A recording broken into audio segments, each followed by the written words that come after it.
I'm Gary, and this is Coasting with Culture.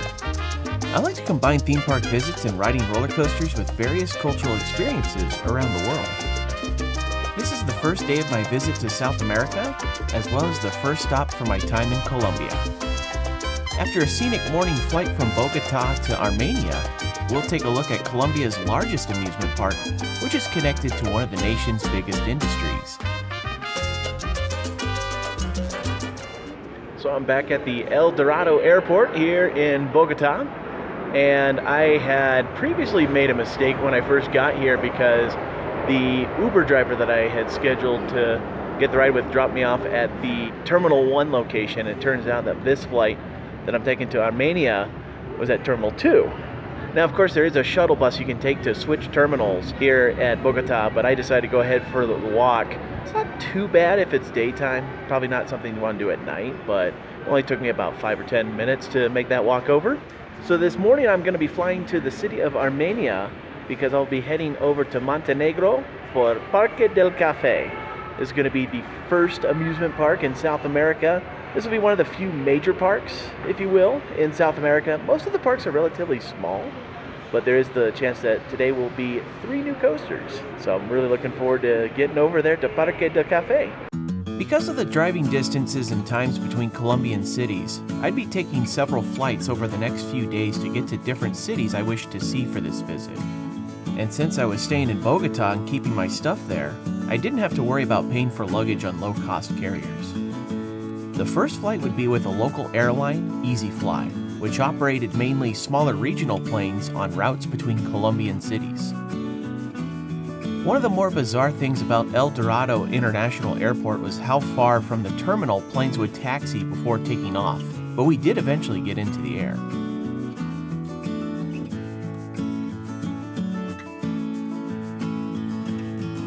This flight provided some early lessons to my journey.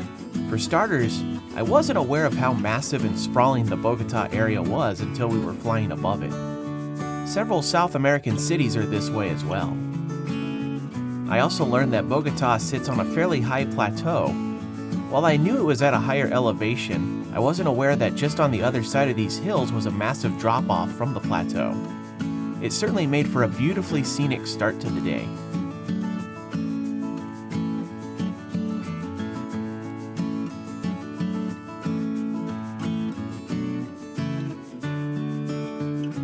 I did have a bit of a surprise during the flight. As we made our way into the clouds, I thought it would be a good time to sneak into the lavatory as there might not be much more to see. But as soon as I came out to my seat, it felt like we were close enough to touch these incredible mountains. As we made our approach, there was certainly a different look for this part of Colombia from where Bogota is located, coming into more of a tropical forest.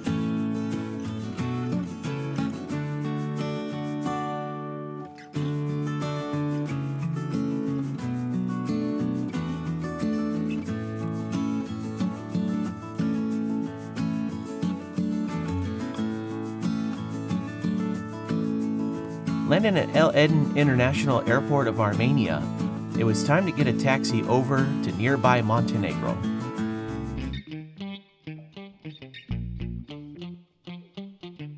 The drive included a brief pass through the southern part of Armenia's city center, and then through the rolling hills where you could see more of the forest along with farmlands.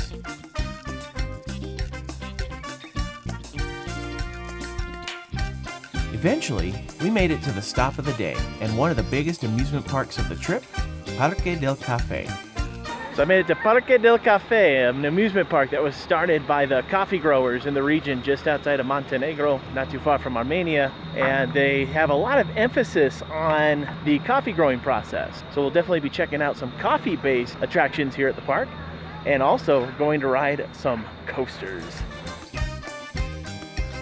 The park's entrance really takes advantage of the area's topography, as they have some great views of the horizon and some unique photo opportunities for it as well. To experience most of the attractions of the park, you could walk down the hill, but why do that when you can enjoy a scenic ride on their teleférico, or cableway as it translates from Spanish to English.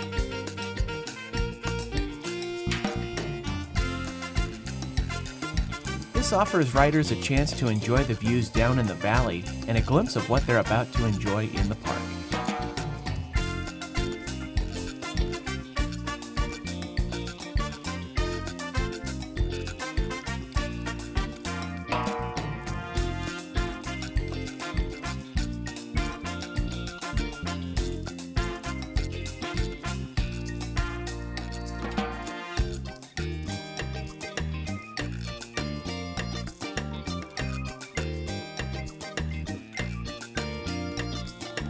At the end of this ride down, you arrive into the main lower plaza with restaurants, shops, decorations to fit the season, and the station from the coffee train that goes around the park.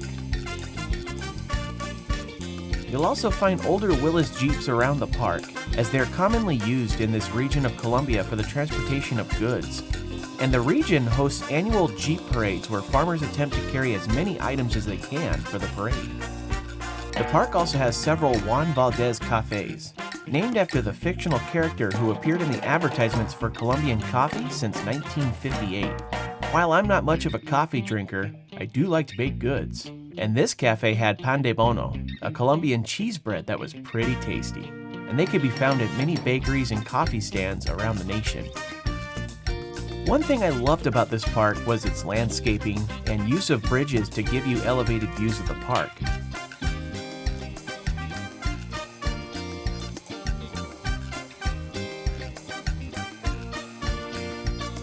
There are some areas you have to make sure you're on the right bridge if you don't want to get lost, but this park is certainly a lot nicer than those parks with huge concrete paths and little else to see.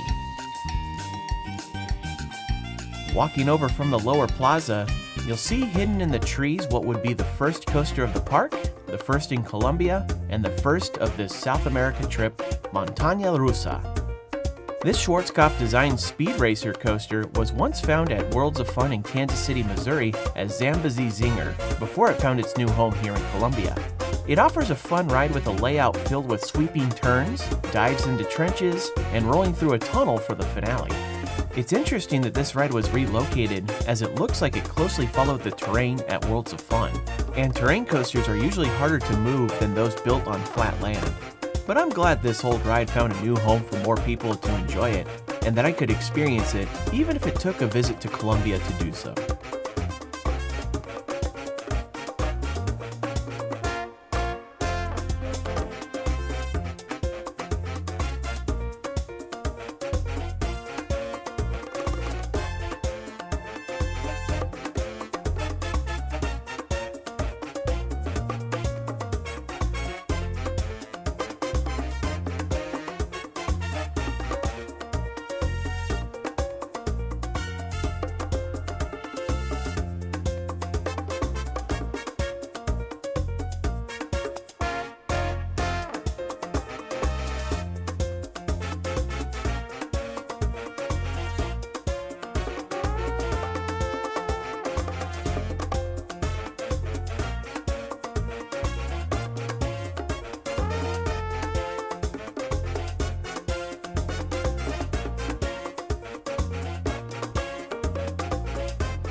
Because of the layout of the park, there was one thing that became quite apparent. Bring a comfortable pair of walking shoes because there's no way around it. If you're going to do all the coasters in this park and more of the rides, you're going to walk a lot. After this long walk, you'll eventually find the park's two other coasters standing next to each other, both of which come from Gerstlauer. One is the family coaster named Ipe. The ride is themed after the Willis Jeeps used by Colombian farmers for transporting goods, and it kicks off with a launch out of the station into a helix before arriving to the main lift. If this sounds familiar, that's because this ride is very similar to the Fire Chaser Express from Dollywood in Tennessee.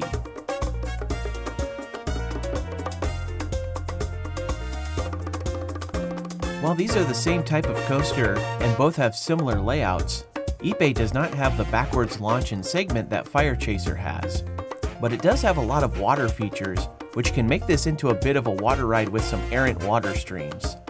Even though it isn't exactly the same, it's still a really fun ride, just like its Tennessee cousin.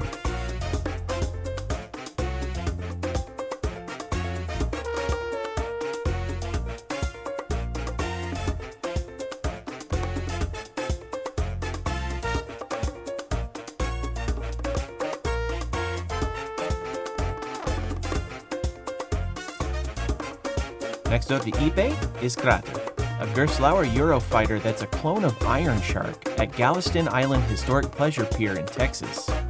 While this ride doesn't have the Gulf Coast Boardwalk setting, it does have the same short but sweet layout and offers the added bonus of featuring the newer Eurofighter cars with only lap bars instead of the bulkier over-the-shoulder restraints, making the ride even better and more thrilling.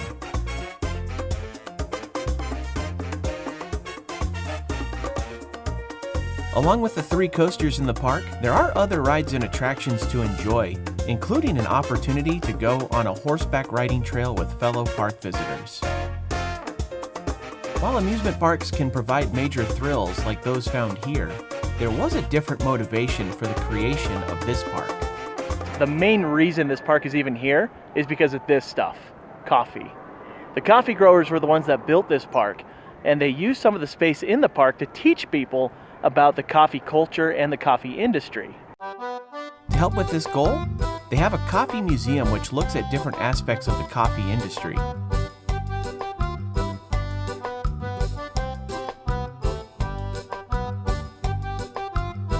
The first section looks at where and how coffee grows in Colombia, which then leads to an interactive game where you harvest the beans. You're supposed to put your hands above it, and then you're supposed to reach for the different berries to try and pick them. I got a green one.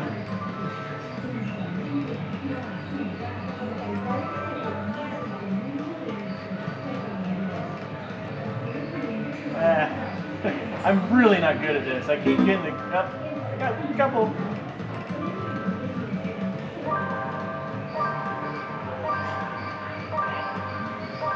I just launched that one. So I got 4. I'm definitely not gonna quit my day job. The first section also offers small holographic displays with physical displays that share how coffee beans are processed before getting sold.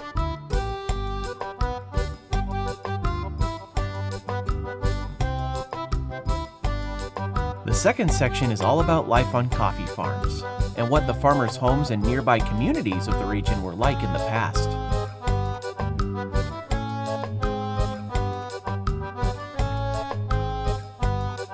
The third section shares information on the selling and worldwide distribution of their coffee beans and how it eventually is sold for consumption.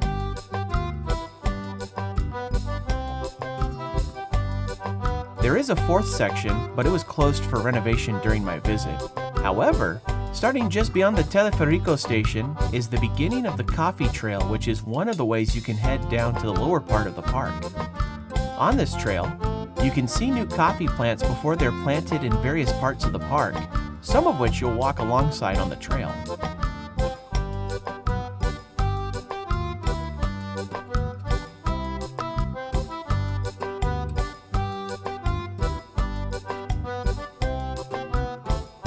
There are some other features of the trail not directly tied to coffee. For one, you can get some interesting views of both Ipe and Crater down the hill. And there's a split from the trail which shares examples of the burial traditions of the Aboriginal cultures who previously lived on these lands.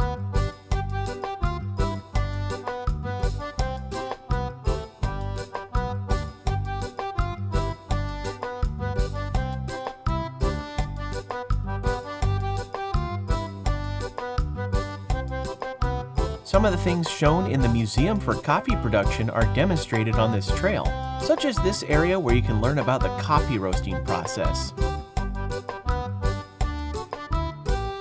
If you enjoy coffee, this might be one of the best smelling areas of the park, as you can't miss the scent of that fresh roast. At the end of the trail is an example of the farmhouse the coffee farmers lived in the past, with a look at the kitchen, dining area, and bedrooms of the home. This seemed like it would be a really cozy place to live.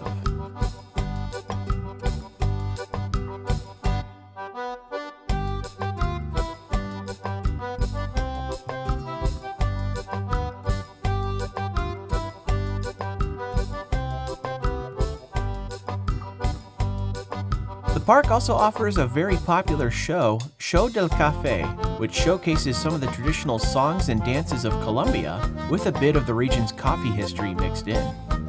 While coffee isn't my thing, I did appreciate the depth this park goes to showcasing it and found it really fascinating. Before departing from the park, I noticed there was another opportunity for some great views with the tower near the front gate. Up top, this will give you a chance to see the nearby valley or a chance to see the park from a different angle.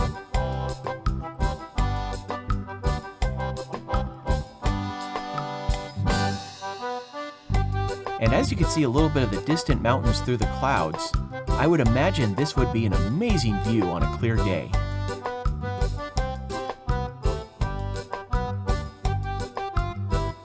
So Parque del Café was a great way to start this visit to Colombia. I really enjoyed the park. It's a scenically gorgeous park.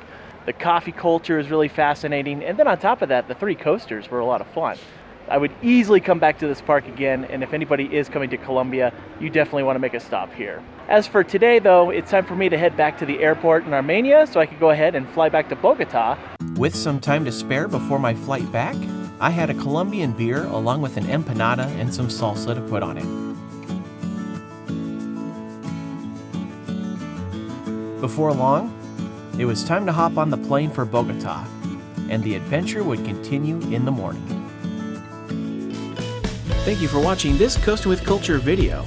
If you'd like to see future videos about combining theme park visits and cultural experiences, please consider clicking that subscribe button down below. You'll also find Coastin' with Culture on Facebook, Instagram, and Twitter, plus more content at coastingwithculture.com. Until next time, take care and safe travels.